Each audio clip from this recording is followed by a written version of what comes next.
Good morning Chumki is coming संगे নিয়ে ছোটা সা প্যারা সা নান্না সা মুন্না সা my family rainbow with me. তোমরা সবাই কেমন আছো? আশা করি খুব ভালো আছো ঈশ্বরের কৃপায়। আর এখন বাজে সকাল 7টা। আমার সকাল হয়েছে 5:30, 5:30 না 5:20। আর এই পর্যন্ত চলছিল বাসি কাজ যাকে বলে, চোখ চুলকাচ্ছে। আর এখন মোটামুটি ছেলে মেয়েকে কমপ্ল্যান দিয়ে দুধ দিয়ে গুলে দিয়ে আমাদের তার আগে আমাদের গরম জল খাওয়া হয়ে গেছে, হয়ে তারপরে কমপ্ল্যান দিয়ে দুধ দিয়ে গুলে দিলাম। আর এখন আমরা খাচ্ছি গ্রিন টি।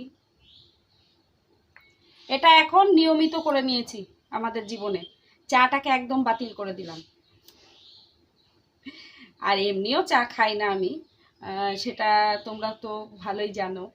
আর আজ আমি ঠিক করেছি যে আজকে আমি তোমাদের দেখাবো আমার এই রান্নাঘরটাকে আমি কিভাবে গুছিয়ে রাখি। আর এটাই আজকে আমি তোমাদের দেখাবো। আর তার আগে দেখাবো আমার এই যে কোটো কাটাগুলো দেখছো না, এই কোটো কাটাগুলো খুব নোংরা হয়েছে, এইগুলো পরিষ্কার করব। পরিষ্কার করে নিয়ে তারপরে আমি তোমাদেরকে দেখাবো যে আমি কোথায় কি রাখি আমার এই ছোট্ট টিনের ঘরে।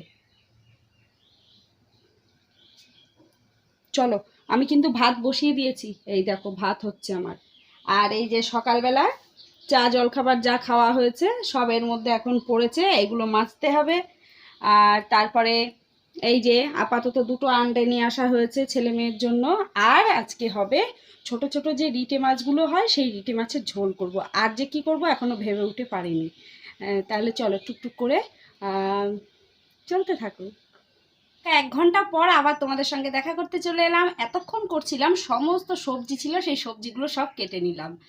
আর গ্রিন টি খাওয়ার পরে সকালবেলা একটুখানি দানা পানি না দিলে পেটটার মধ্যে গুড়গুড় করে, তাই না? সেই জন্য একটু ছাতু গুলে খেয়ে নিয়েছি। চলো কি কি রান্না হবে এইবার তোমাদের ফাইনালি বলি। তার কারণ আমি এই 1 ঘন্টার মধ্যে চুপি চুপি একটা জিনিস নিয়ে চলে এসেছি। সেটা কি বলতো? সেটা এই যে কচুর শাক। আমাদের সামনের যে জায়গাটা, ওখানে কচুর শাক আছে, ওখান থেকে তুলে নিয়ে এসেছি। আর এরকম আলু জিরি জিরি করে কেটেছি, এটা দিয়ে লঙ্কা বাটা আর পোস্ত বাটা দিয়ে একটু ভাজা ভাজা করব। আর করব রিঠে মাছের ঝোল।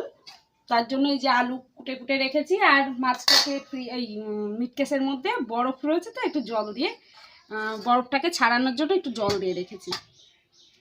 চলো এবার রান্না শুরু করি। কড়াই আমার তেতে গিয়েছে, এর মধ্যে দিয়ে দিলাম সর্ষের তেল।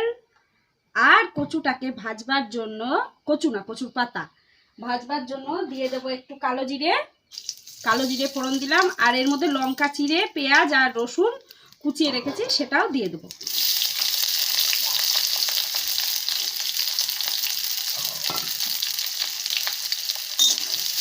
হয়ে গেছে, ওর মধ্যে পোস্ত আর লঙ্কা বাটা দিয়ে দিলাম। আমার আলু দিয়ে পোস্ত বেটে ভাজা রেডি। এবার আমি করব মাছের ঝোল। তার জন্য কড়াই তেতে গেছে, এর মধ্যে দিয়ে দেবো। এবার একে একে দিয়ে দেব আদা রসুন আর পেঁয়াজ বাটা। তার আগে লবণ দিলাম, এবার হলুদ লঙ্কার গুঁড়ো এগুলো একসঙ্গে দিয়ে ভালো করে কষিয়ে নেব। নেওয়ার পরে এই যে জল দিয়ে দিলাম, দিয়ে এবার যে মাছগুলো ছিল সেই মাছগুলো এবার একে একে ওর মধ্যে সব দিয়ে দেবো। দিয়ে ফুটে গেলেই ব্যাস ঝোলটা আমার রেডি। এই দেখো। গুড আফটারনুন, এখন বিকেল 5টা। আর সারাদিন পর এইবার যাব রান্নাঘরে। আর তোমাদের জন্য সেই স্পেশাল জিনিসটা দেখানো বাকি আছে, যেটা আমার রান্নাঘরের আমি কোথায় কি জিনিস রাখি।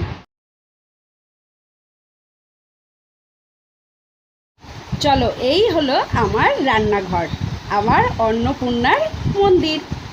আর দেখতেই তো পাচ্ছ, এই দেখো এই হলো আমার রান্নাঘরের ঢোকার দরজা। এইভাবে ঢুকে যাই, ঢুকে গিয়ে একদম এখানে রয়েছে আমার খাবার টেবিল। আর খাবার টেবিলটাকে না আমি একদম দেওয়ালের দিকে দিয়ে দিয়েছি।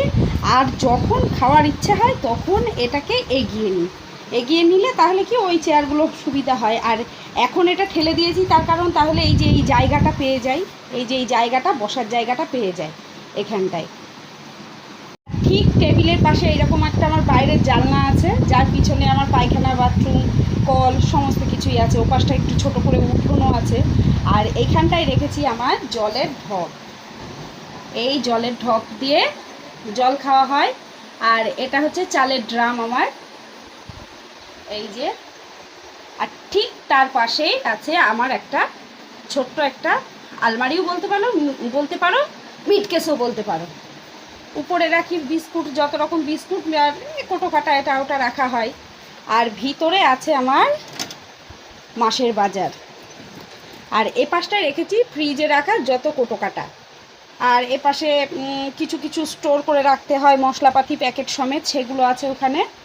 আর এটাতে আছে সমস্ত মাসের বাজার, কোটোই কোটোই ভরা আছে। আর নিচেরটায় আছে মানে ফাইবারের থালা, গ্লাস, বাটি বলো, কাপ কিছু, সেটা রাখি এটাই। এইখানটায় একটা লকার আছে। এই লকারের মধ্যে আমার সমস্ত রকম স্টিলের জিনিসপত্র আর দামি কিছু কাপ আছে, সেগুলোর মধ্যে রাখা, যেগুলো মানে সচরাচর ব্যবহার করি না, সেগুলো ওখানে। আর ঠিক এই সাইডটায় রাখা আছে এই রকম একটা আমার আটার ঢপ। তার উপরে এই যে পেপারটা পেতে আমি এই বেলুন চাকিটা রেখে তারপরে রুটি করি, যাতে আমার এই ঢকঢক করে আওয়াজটা না হয় আর নিচে আটাগুলোও পড়ে না। আর ওই কোনায় আছে ঘরে তৈরি করা ছাতু। আর তার পাশে আছে একটা চালের যে আগা, না আমাদের তো ঘরের চাল, সেই ঘরের চালের যে আগাগুলো আছে মানে হালকায় ভেঙে গিয়েছিল, সেইগুলো আমি রেখে দিয়েছি। ওটা দিয়ে মাঝে মধ্যেই ভাত তৈরি করি, সেটাও একদিন করে দেখাবো তোমাদের। আর এটা রেখেছি হচ্ছে সবজির জন্য, রেখেছিলাম খুব শখ করে যে এক একটা সবজি রাখবো। ইঁদুরের জন্য এটা ফাঁকাই পড়ে থাকে, কিচ্ছু রাখা হয় না। এটা ইঁদুর যাই রাখি না কেন ইঁদুরে টেনে নিয়ে চলে যায়, সেই জন্য আপাতত এটা বন্ধ আছে। আর এইখানটায় আছে যে আমি আটার লেচিগুলো করি, আটা বেলতে গেলে, রুটি বেলতে গেলে যে আটাটা লাগে সেটা ওর মধ্যে আছে। আর ঠিক তার পাশে আছে মিট কেস আমার। এটার মধ্যে শুধু তো খাবারই থাকে, আর উপরটা ওই যে বললাম দই পাতা আর কিছু পেঁয়াজ রসুন, ইঁদুরের জন্য মিট কেসের মধ্যে ওদের জায়গা। এই যে মিট কেসের উপর, এর উপরে আমাদের নিত্য দৈনন্দিন চা খাওয়ার কাপগুলো থাকে। আর এখানে চা চিনির কোটো, ওইখানে বিট লবণের একটা থাকে, আর এখানে লবণ, আর এই রিফাইন তেলের কোটো আর সর্ষের তেলের কোটো। ওগুলো না রিফাইন তেলের কোটোটা একটা ইয়েতে বসিয়ে রেখেছি বাটিতে, আর সর্ষের তেলটাও তাই। তাহলে কি হয় জানো তো, ওই তেল পড়ে এই জায়গাটা নষ্ট হয় না, নাহলে তেল পড়ে ছাতা ধরা মতো হয়ে যায়। আর পিছনে আছে একটা ভিনিগারের কোটো, ওটা হচ্ছে এই মাছ টাছ, একটু বিদেশি মাছ টাছ হলে একটু দিলে গন্ধটা কেটে যায়। আর ঠিক এই মিটকেসের উপর করেই রেখেছি আমার বাসনের র্যাক। এই দেখো, এই র্যাকটার বয়স আজ 9 বছর। এইরকম ঝুলিয়েই রাখি জানো তো, এইরকম কাঠের সঙ্গে এই যে উপরে দেখছো বাঁশ, এই দেখো এই বাঁশের দড়ির সঙ্গে ঝুলিয়ে রাখা, এই দেখো দুপাশে। তাহলে কি হয়, অত এই নিচটায় অত ভার পড়ে না, ওর উপরে স্ট্যান্ড হয়ে থাকে। আজ 9 বছর একইভাবে ঝুলানো রয়েছে, কোনো অসুবিধা হয় না। আর এইখানটায় একটা আমি তাক করে নিয়েছি, এই জায়গাটায় তাকটা, এখানে পাস্তা থাকে, এখানে সমস্ত মশলাপাতির কোটো। এইরকম এর মধ্যে ছোট ছোট মশলাপাতির সমস্ত কোটো রাখি। আর তার নিচে মানে রেগুলার যে মশলা হাতের কাছে একবারে 5-6 রকম পেয়ে যাই, সেই রকম একটাতে রাখি। আর এটাতে মুড়ি আছে, এটাতে ময়দা রাখি, ওই যে বড়ি আর একটু ধনে, গোটা ধনে রাখা আছে, ব্যাস। আর ঠিক ওই নিচে রয়েছে এখানে আমার যত নোংরাপাতি রাখার গামলা। এখন খেলাম কলা, সেই জন্য কলার খোসাটার মধ্যে। আর এই যে পরপর 2টো সিলিন্ডার রাখা আছে। আর ঠিক তার এই পাশে রাখা আছে আমার গ্যাস। আর এই দেখো এইখানে না 2টো জানলা আছে, এই জানলাগুলো পর্দা করতে হবে, দুপাশে 2টো। সময়ই হয় না, তা করবো কি বলো। সে যাই হোক, এখানে আছে আমার গ্যাস স্টোভ। আর এই যে এখানে আমি রাখি আমার মিক্সচার মেশিন, এখানেই থাকে।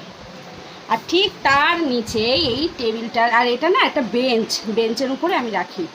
আর ঠিক তার নিচে এই যে আমার টেবিল ফ্যানটা আছে, আর সর্ষের তেল, বাড়িতেই ভাঙানো সর্ষের তেল আমার এই তলায় থাকে। আর এখানে আছে আমার এই যে এখানটায় আছে আমার আলু টালু রাখা হয়। আর রাতে যাওয়ার সময় ওই যে বড় কড়াইটা দেখছো, ওটা দিয়ে ঢাকা দিয়ে রেখে যায়, না হলে ইঁদুরে একটা কিচ্ছু রাখবে না। তাই কালকে ওটা দিয়ে ঢাকা হয়নি, একটা হালকা কিছু দিয়ে ঢেকেছি, কলাগুলো টেনেছে এর মধ্যে থেকে। আর ওইখানে রাখি আমার হটপট, হাঁড়ি, তারপর তোমার প্রেসার কুকার, আর পিছনে ছোট ছোট নানান ধরনের হাঁড়ি থাকে। এইরকম একটা না আমার সেই বারান্দায় পুরনো মিট কেস ছিল, সেই মিট কেসের তাকগুলো ভেঙে এইখানটায় আমি পেতে নিয়েছি, যাতে এই জিনিসগুলো রাখতে সুবিধা হয়। এই রকম লাগবে রাখলে। আর এখানে আছে আমার বালতি, এই যে জলের বালতি, আর এই শিলনোড়া। এই হলো আমার রান্নাঘরের সমস্ত রকম গুছিয়ে রাখা পদ্ধতি। আর এটা না একদম যাতে দাঁড়িয়ে দাঁড়িয়ে সব পাওয়া যায়। এই দেখো, এখানে আমি রান্না করি আর দাঁড়িয়ে দাঁড়িয়ে এখান থেকে এগুলো পাই, এখান থেকে বাসন পাই, এখান থেকে কাপ প্লেট পাই, আবার যদি এইখানে কিছু দরকার হয় এখানে পাই, সবই দাঁড়িয়ে দাঁড়িয়ে পাই। সেই জন্য আমি সমস্ত কিছু এইভাবে সাজিয়ে রেখেছি। আর টেবিল চেয়ার তো ওদিকে আছেই, দেখেছো। কোনো অসুবিধা হয় না যে আমি এইরকম একটা ঘরে টালির চাল, টিনের বেড়া বলে মনে কষ্ট, সেসব কিচ্ছু নেই। আমি খুব খুশি। আর কি বলো তো, তোমার ঘরটা যেরকমই হোক না কেন, সেটা মনের মতো পরিপাটি করে সাজিয়ে গুছিয়ে রাখলে সেটাই স্বর্গতে পরিণত হয়। আর আমার রান্নাঘরটা ঠিক সেই রকমই। আমার খুব ভালো লাগে। এই ঘরে আসলে না আমার আর ও ঘরে যেতে ইচ্ছে করে না। আর তারপরে ভীষণ ঠান্ডা, বিকেলের পর তো খুবই ঠান্ডা হয়ে যায় ঘরটা। তাহলে চলো, অনেক কথা বলে ফেললাম, এবার টুকটুক করে রুটিটা করে ফেলি। তারপর আবার মেয়ের পুতুল বানিয়ে দিতে হবে, মাটির পুতুল। চলো রুটিটা করে নিই, করে নিয়ে তারপর তোমাদের দেখাবো কী করে পুতুল বানাই।